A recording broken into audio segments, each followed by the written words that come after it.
kick off this podcast. And again, thank you so much for joining us today. And before we get deep diving into who you are and what you're all about, for all our viewers who may not be so familiar with who you are, can you give us a little bit more of an insight about yourself and how you started in the industry? Sure. So my name's Jon Call and I go by the name Jujimufu. I started working out when I was 13. I'm now 35. I got the name Jujimufu when I was like 14 years old because I was just trying to create a screen name online that wasn't taken. And every time you do that, it'll give you a bunch of numbers if you input something someone else already has. So this is just me trying to create a username to get on the internet. And I got really frustrated with wasting my time. And I just spat out Jujimufu and it logged me in. So I was like, okay, whatever. I'm Jujimufu, whatever that is. And people got to know me as that because I connect with people and I've created communities online. And I got stuck with it and never bothered to change it. So that's why my name is Jujimufu. But I got started with acrobatics and then, got into weightlifting, now bodybuilding, feats of strength, just about everything at this point. So it's been quite a while and I'm continuing to do it. Can you give us a little bit of background about your time on America's Got Talent and how you were able to build your online community of now millions? Well, America's Got Talent just kind of called me out of the blue one day and asked me to put together a quick video to see if I wanted to be on their show and skip the auditions and just go straight to judge cuts. It was really funny, actually. The video I made for them was just so hodgepodge. I was outside in a grass area and I was like, I'm going to do this. And then I run over here and I'm going to do this. And then I run over here and then I'm going to do this. I didn't actually do anything because I was just like, whatever, I just give it to them. And they're like, we love it. Come on the show. It was like, oh, wow, that was a really easy in for me, but yeah, so I just went Pasadena in 2016, did a routine, got a little bit further, got the judge cuts, and then that was it for that. So that was kind of cool. And yeah, what was the other question?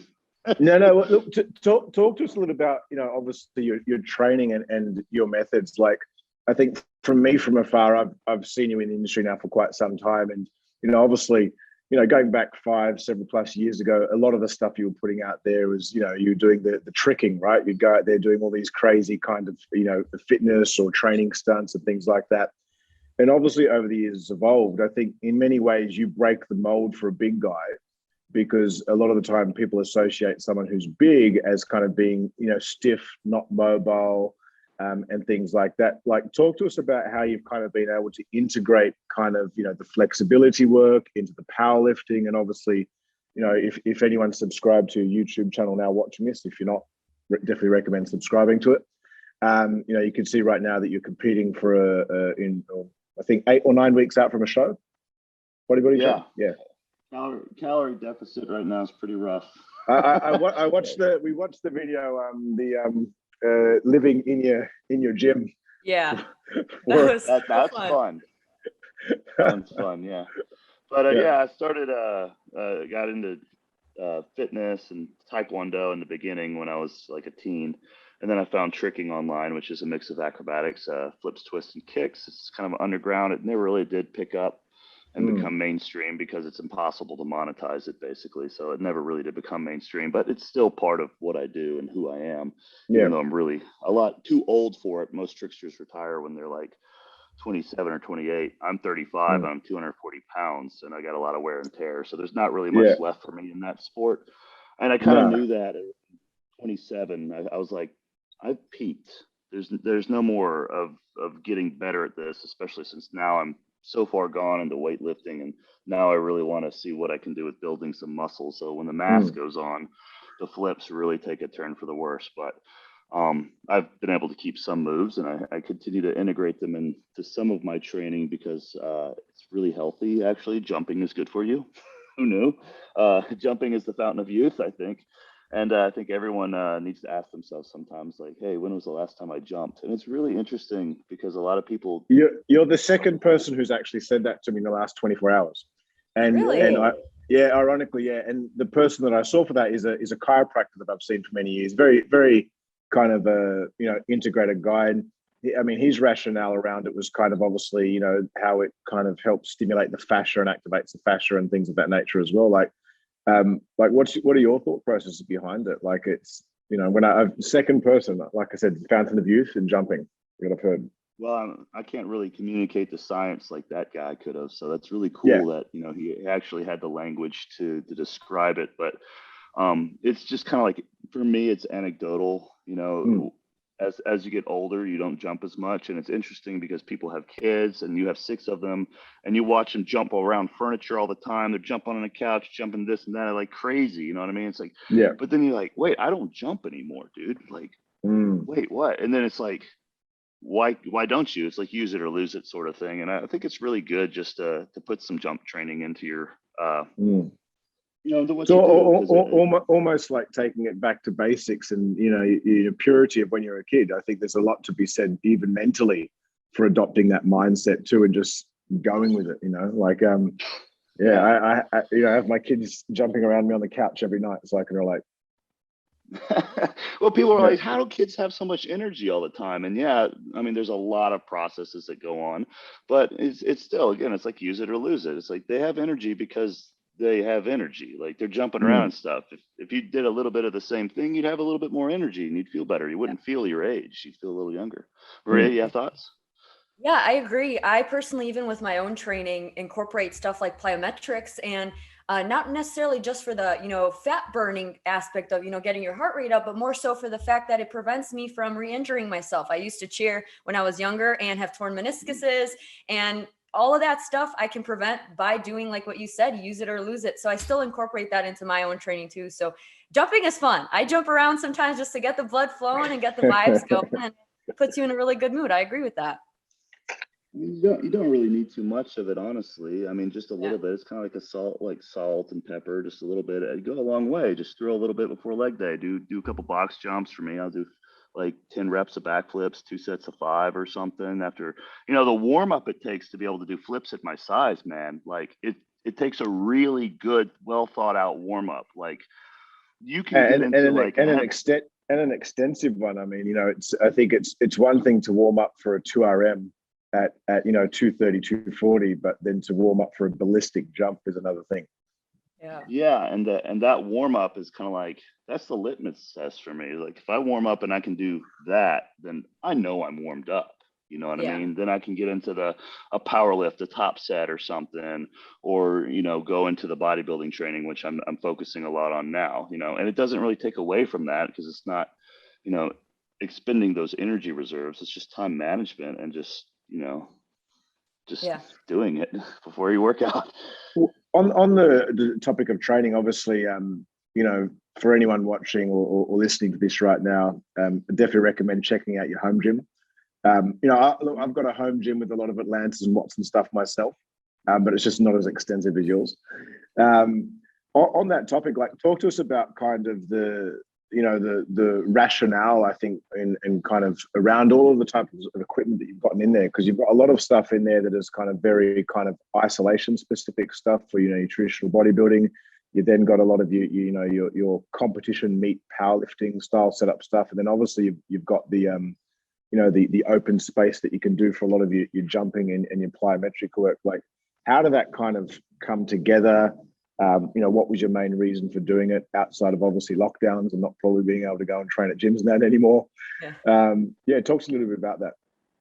Well, finding a good gymnastics gym with a plow floor to train out, I'll start backwards from your question, answer it from the end, going back to the beginning. Finding a good gymnastics gym to train at is like super hard, especially for anyone that wants to just do open gym, just go in and be able to work out and leave. It doesn't exist. All right. They have like open. I mean, if it does, you consider yourself super duper lucky, because you have open gym times typically on like a Thursday night at 9:30, some godforsaken inconvenient time, or it's Saturday at 10 a.m., another inconvenient time, because doing flips in the morning sucks compared to doing it in your biological prime time in the afternoon. And then you have a bunch of kids running around. It's super hard to fit into good training on the floor. And the floor is a plyo floor is what gymnasts use for their floor routines. It's the best thing for your joints. It's safe. It's just the best way to progress and to work. It's like the difference between I don't know, squatting on solid ground and squatting in gravel or something. It's like, why would you do that? Why would you do back squats in gravel? It makes no sense. It doesn't make you better at squatting. So tricking outside on grass and stuff isn't as extreme as that, but it's you're at a disadvantage. You need the flooring. So I got the flooring because it's not only good for that, but it's good for stretching, for mobility work, for jumping, and just having it there really encourages those activities, because a lot of people don't do jumps and stretches and stuff because they don't have a space for it. Most gyms don't. So let's start with that. Now I do powerlifting too because I love it. So I'm really picky with my power lifts, especially as I've gotten stronger. I want a mono lifts, so I don't have to walk out a squat. I want the competition racks and stuff because I don't want to have to fight against the equipment to get the lift. I don't want my safety to be compromised. I want to be as strong as I possibly can. So I got the best powerlifting equipment I can. And then as far as the isolation equipment for bodybuilding, it's just the best thing for building muscle, in my opinion. I mean, all bodybuilders live on machines now. There's a reason for that. It's because that's the best way to build muscle. So I kind of handpicked everything because I've been at a lot of gyms. I've worked with a lot of different athletes, a lot of bodybuilders, powerlifters, you name it. I'm kind of a polyathlete. I work with a lot of different people, cross culture. So that's what's special about this place is you got really selective bodybuilding equipment with really selective powerlifting equipment with a lot of niche stuff here and there. So it's kind of like the best of all the different worlds that I come from. And that's why this place is kind of unique. And, it creates the best training for me. Yeah. Yeah. Well, speaking of the best training for you, can you give us a little bit of a sneak peek of what your typical week of training actually looks like, given that you do so much and it's not just your standard bodybuilding exercises? Yeah, so it's seasonal, so I don't do everything year round. Typically, it's everything's got its own wave on this chart if I was to actually plot it out. But for example, when I'm bulking, if I'm heavier, I'm not almost doing any flips at all. It's like that's very dangerous and stupid to be doing backflips when you're bulking. But when I get leaner, for example, I'm dieting for the bodybuilding show, like all of a sudden that stuff becomes accessible to me again because my body weight's going down. I mean, professional gymnasts, they step on a scale and they're looking at like quarter pound, half pound changes because every little bit like affects your ability to manipulate your body in the air. It's super duper like strict. So I even notice it if I'm a few pounds different when I'm playing basketball. And just jumping around, like, the ability to go up and grab the ring or something like that with an extra 3-4 pounds, it feels like you got a fucking, a weight vest on your back or something like that. Yeah. And you did, Maria, you said you did cheer, right?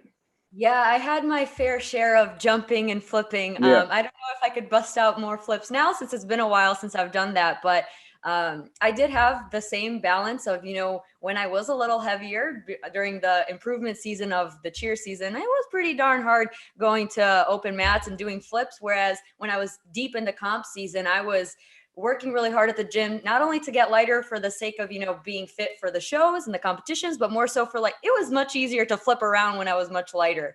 And I really like how you have such a unique style of training, and I can see why you have such a killer online community.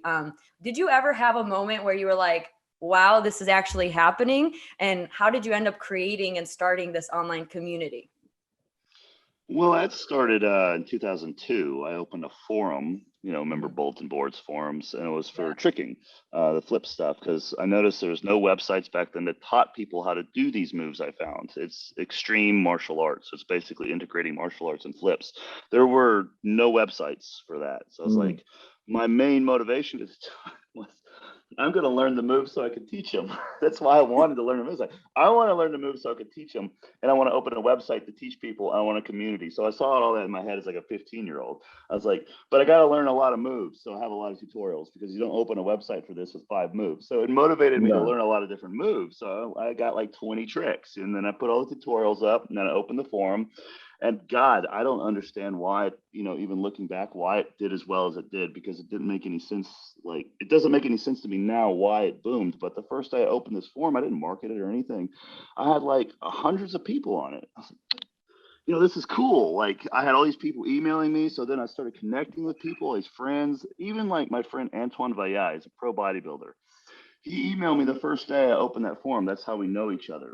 I knew him before he started bodybuilding. We're still friends today. We talk every day, He's my posing coach for my competition. This You, goes back you, 20 you're years. you're taking me back to pre-social media where forums were kind of the thing, right? Like, you know, that was pre MySpace, you know, like it's those early days. But I think it's, you know, and hearing that, I didn't even realize that kind of your profile had went back that far. I didn't know that either. Yeah, that's really interesting. It goes back real far. Yeah, it goes back then. So I had that community I ran with 10,000 members on it. It grew to about 10,000 members before YouTube, before Facebook, before all that existed. So we shared videos with each other we would, you know, we were kids, we didn't have much money. We'd scrounge and we'd find a server we'd pay for on the internet, and then we'd upload our zip files to it. And then we'd get the zip file links and put it in. And then he'd tell people, hey, right click, save target as to get the file on your desktop. Unzip it and watch that. Probably like real video. Real video files, far out. Yeah, I remember real video files, and you had the really bad .movs, and then the MPEG files of potato quality. You know, it was 240 by 180. Yeah, recorded the videos. We're showing our age here, Maria. Apologies. All right. Even though I might have not necessarily used them, I'm very familiar with all of those things. But I mean, this is all before like all that social media stuff came in existence. And that was the thing. I was slow to adopt it. Like when YouTube came out, everyone was uploading all my videos to YouTube that I had on my websites. And now there are like millions and millions of views on these old videos. And I didn't really start working on YouTube until 6 years later or something, you know, after it came out. And then only like the past 5 years have I actually built it to what it is, modern YouTube, basically, YouTube fitness. So Instagram was the first thing I really got into, because I had it backwards in the beginning, Dane. I was like, I want to create an Instagram so I can send people from my website to my Instagram. And then it just kind of clicked for me. It's like, wait, I got that backwards. Yeah. I have an Instagram to send people to my website. I mean, this is like my thought patterns in 2012 and 13. So I was, you know, this is coming from a guy who ran website for 10 years that was pretty popular. So I was kind of stuck in my ways, you know what I mean? Like, you got to emphasize a little bit why I believed it that way. But when I figured it out, like, no, wait, Instagram comes first. Social media is now here. And then I started working on that. That's when things started to explode for me. And talk to us about, like, obviously, you know, we have a lot of like fitness professionals and PTs and stuff like that obviously tune into us as an education provider.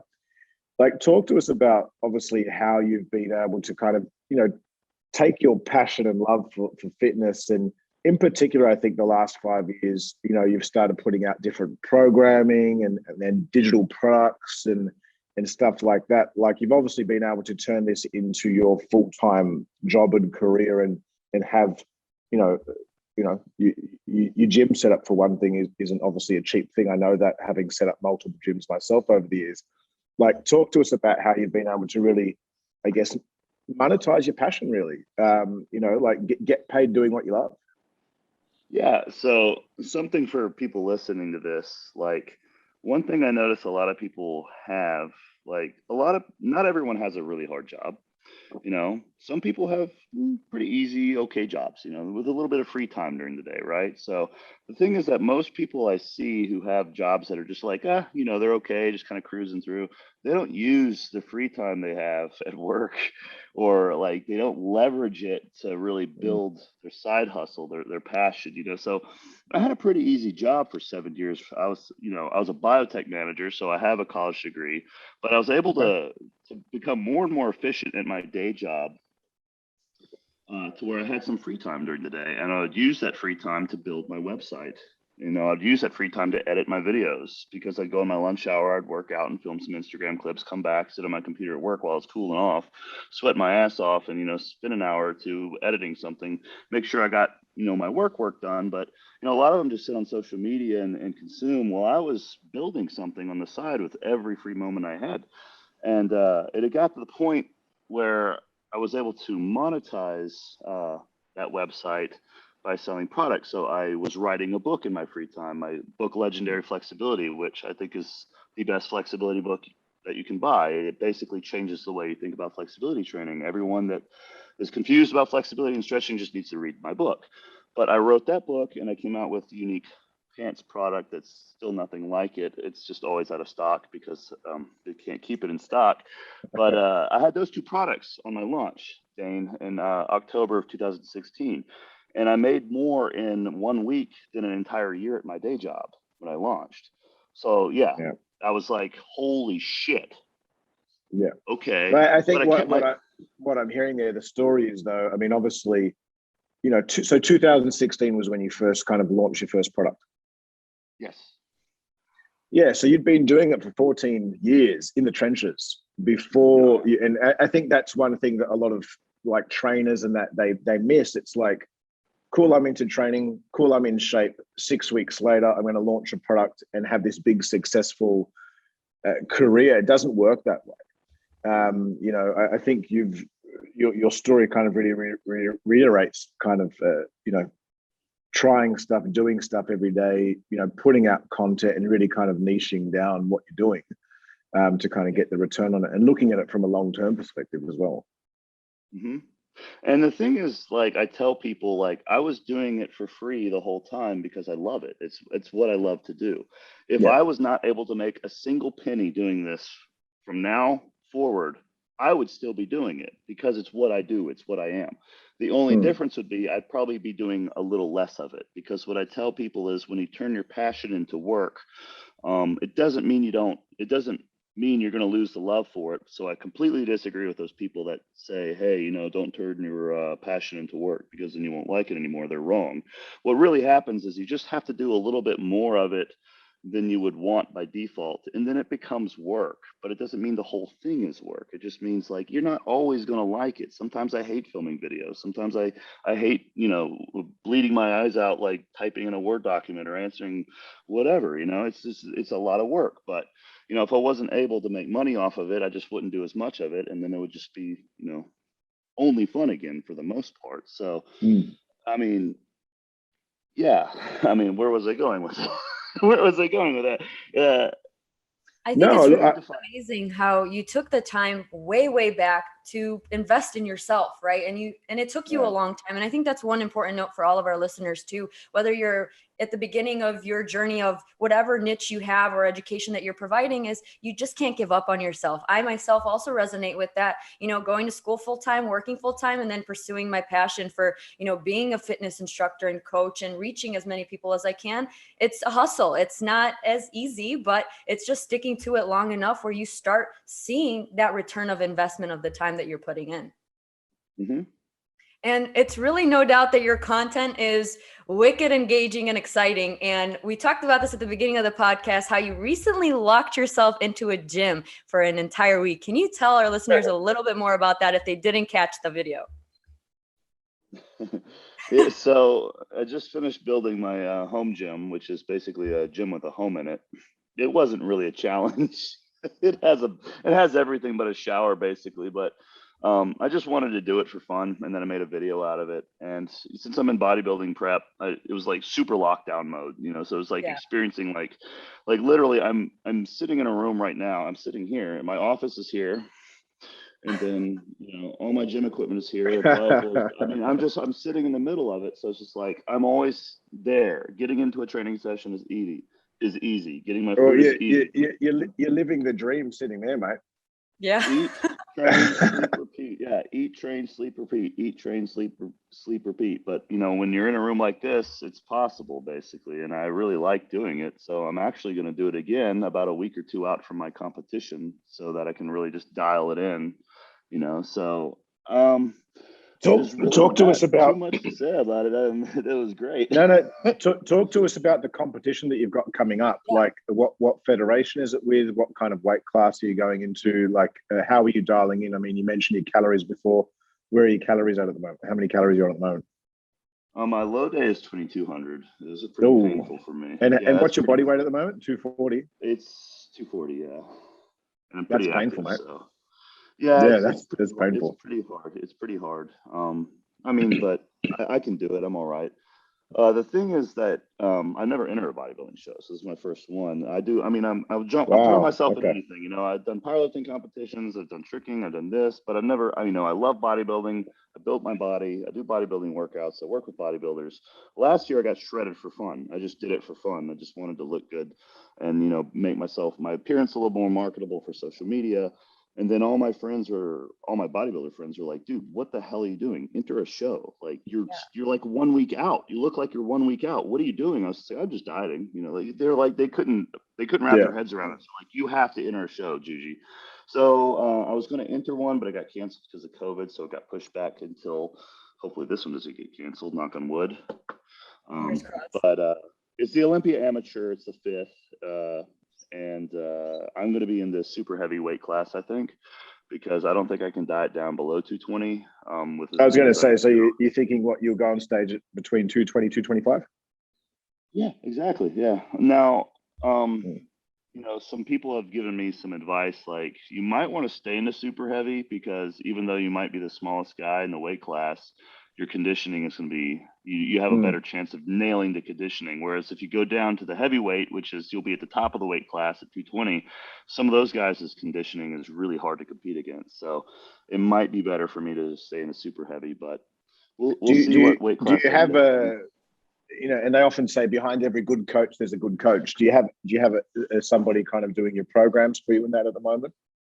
I don't have anyone doing my training. I got a good hold on that. I only have a nutrition coach right now. His name's Dorian Hamilton, and he's on Team HD. He does a lot of athletes, and he's had a lot of success with a lot of his athletes. And he's good. He's been good so far. I really like working with him because it's push and pull basically. Like he'll decrease my calories. I'll give him a weight middle week, and then he'll make a decision on what to do for the next 3 days. So like every 3 or 4 days, he's shifting things around based on how I feel, my appearance. He's also seeing how my body responds.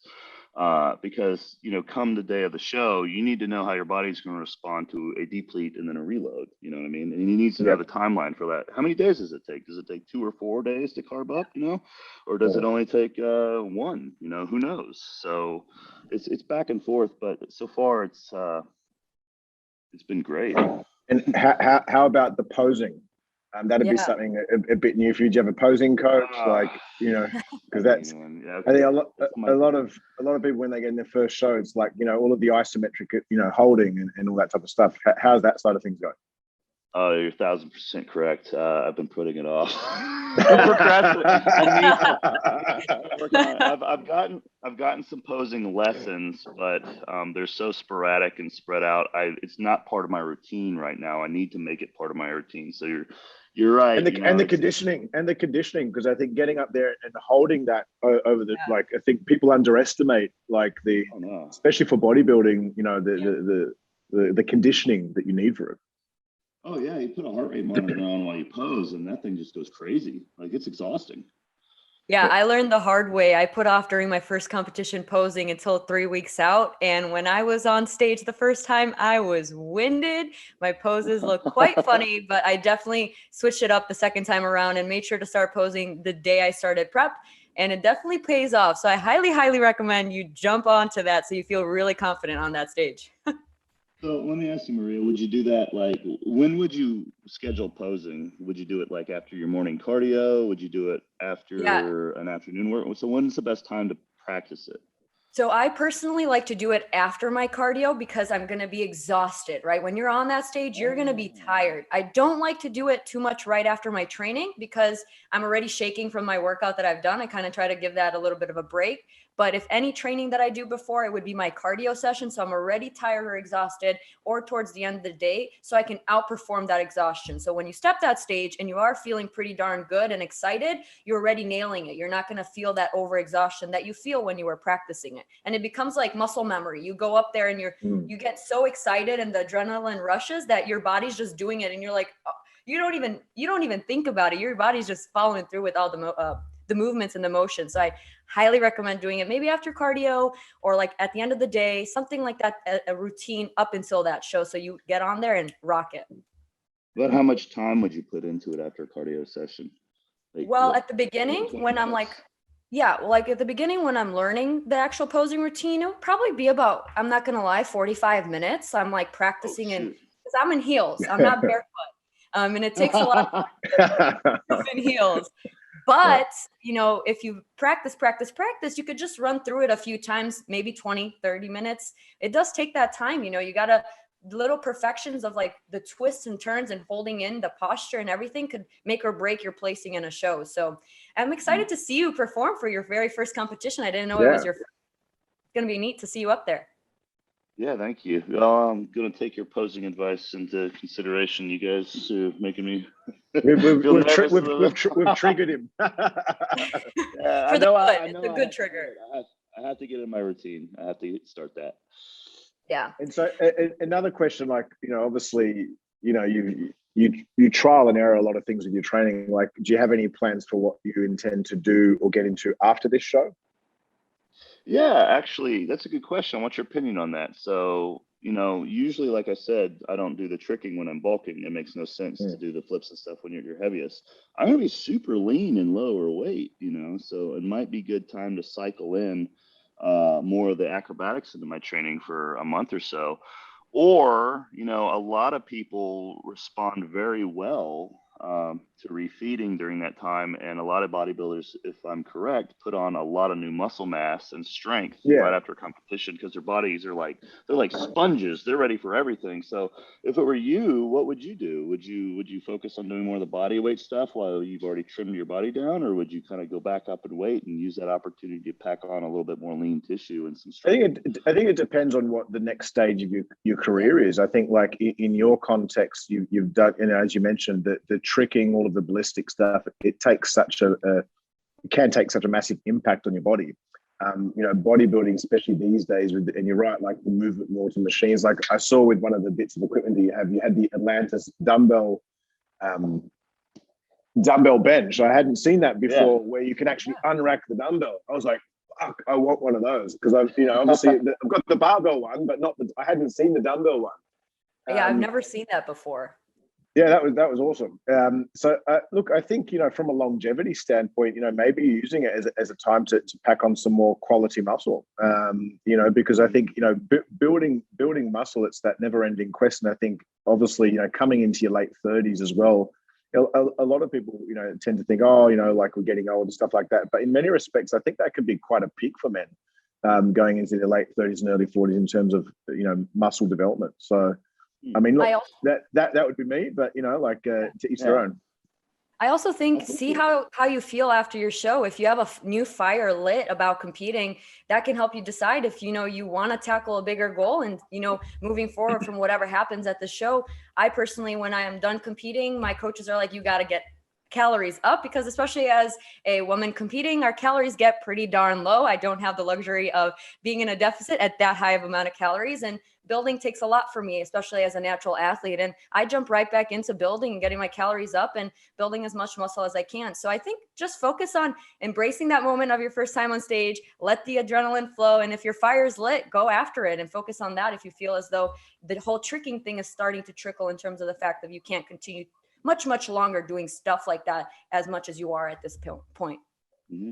Yeah, I think I'm just going to have to decide after the show because I don't know how I'm going to feel afterwards. It could be like, this is such a cool experience. I've just met a bunch of new people, made a new contacts. I got all these new collabs I want to do for my social media platforms and blah, blah, blah. Or it could just be like, wow, that was kind of awkward. Exactly. I don't know what could be. So we'll see. But yeah.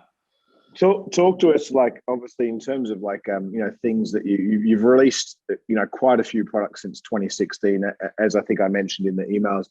I purchased them all myself just to have a look at them, and obviously I can definitely rate what you're doing there. Like, do you have any kind of things coming up over the next 12 months that you're looking at doing, like new things that you're looking at kind of releasing to help people out there, etc.? Like, where are you going with that side of things?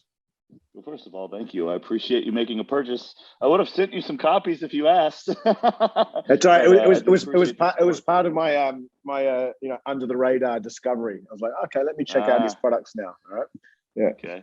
Well, my programs are, there's different ways people write programs. So I do sell a lot of programs. Some people, you'll just buy it, you'll get a spreadsheet. And honestly, I find that's kind of disappointing. I like to see the programs that have more explanation. So John Meadows is a great example of someone, if you buy one of his programs, I looked at his and I wouldn't say I copied what he's doing, but I took a good note from him. Like every exercise that he lists, he's going to write a paragraph or two on how to execute it and might include a video. So I want to make sure people are doing things right. So that's what's inside my programs. That's probably what you found was a lot of explanation. It's more like a guide. Like I think, John's a good example. We actually had him come out here in 2015 and do some seminars.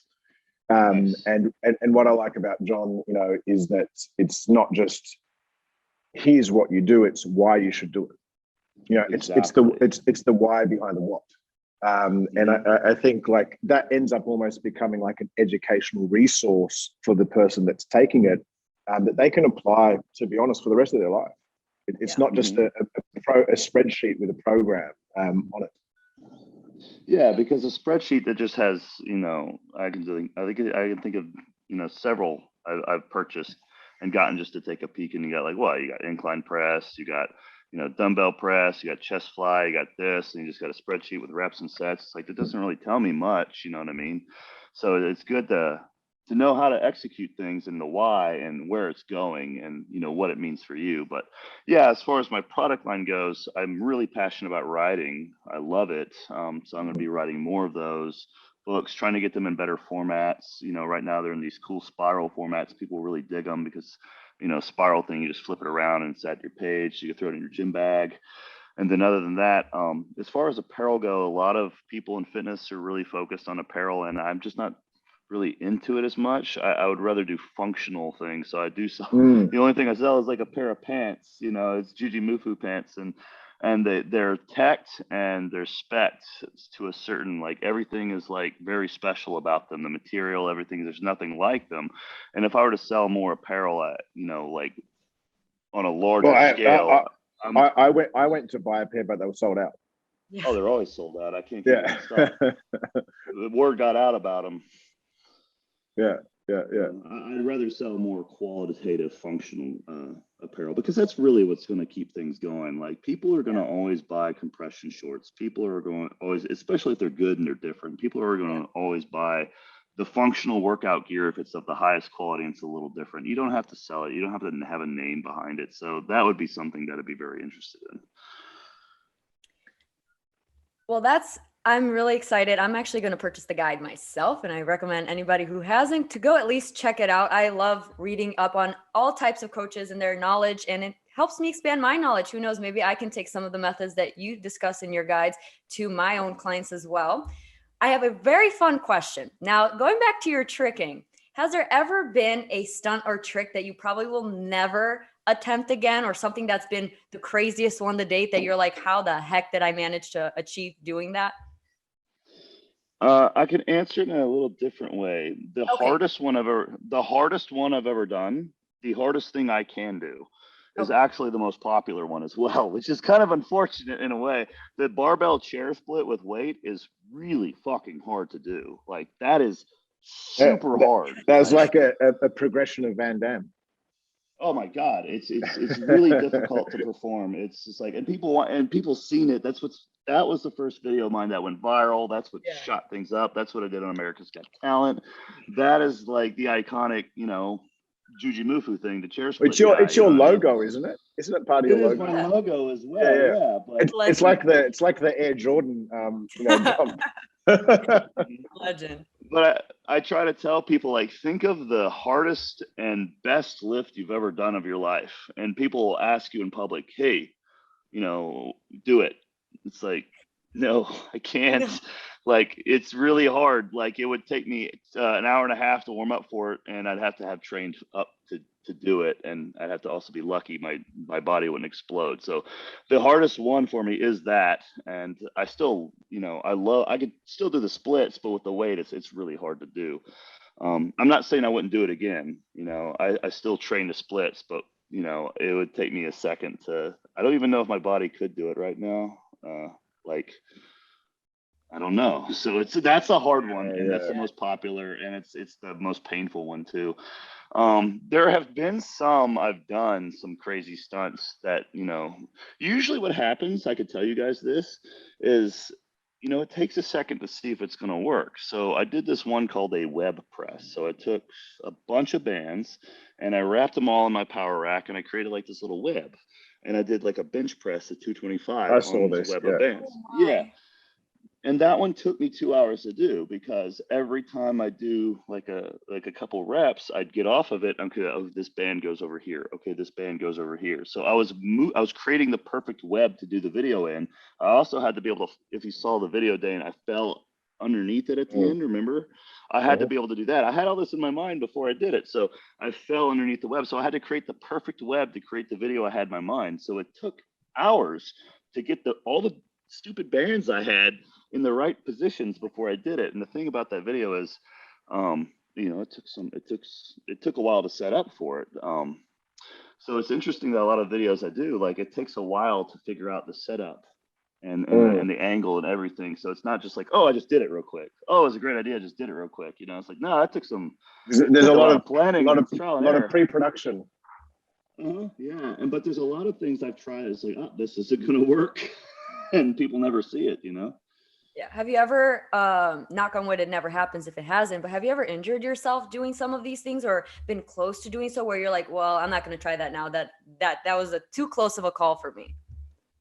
Very rarely, because like I said, like it takes me a while to work up into it and to figure out where it's going. And usually like just about everything I can think of I've done, it's almost like, lifting weights where you add a little, add a little, add a little, add a little, and then you're going to know pretty early on, like, oh, this is a bad idea. I'm going to stop. You know what I mean? So before I hurt myself, before something bad happens, before, I explode, I'm going to find that spot. And sometimes, whatever I can work up to is enough to make a good video. It's like, oh, this is enough weight where people will find it interesting. You know what I mean? Other times it's like, oh, this lift isn't going to work at all. My back is being like pushed in this weird way and I feel something. Gotcha. So I'm pretty good obviously, at listening to the body. Yeah. Well, obviously, I mean, I think you've covered a lot of stuff today, mate. Obviously, from a bit of background on yourself to giving an insight into some of your methodologies and stuff like that.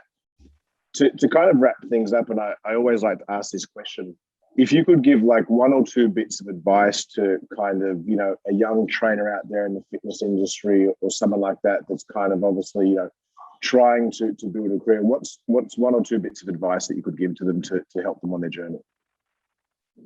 I would, just kind of harking back to kind of the stuff that we've had discussed in this podcast. One of them is, what would this look like if you never got paid for it? Would you still do it? It's an important question to ask yourself, because if you wouldn't, then, that's kind of it's a red flag. You might want to think about, your process or, your approach to this or your place, your positioning in the market or your positioning of yourself, in the rest of your interests, how it all stacks up as in your life web, so to speak. So, you should always, I feel like you should always do things and, even if you didn't paid for it, and then find a way to get paid for it, because then you're going to be in the best case scenario. So yeah, don't just be like, hey guy, hey Juji, like I just started working out. I want to start a YouTube channel. Got any tips? It's like, I don't know, dude, make a video.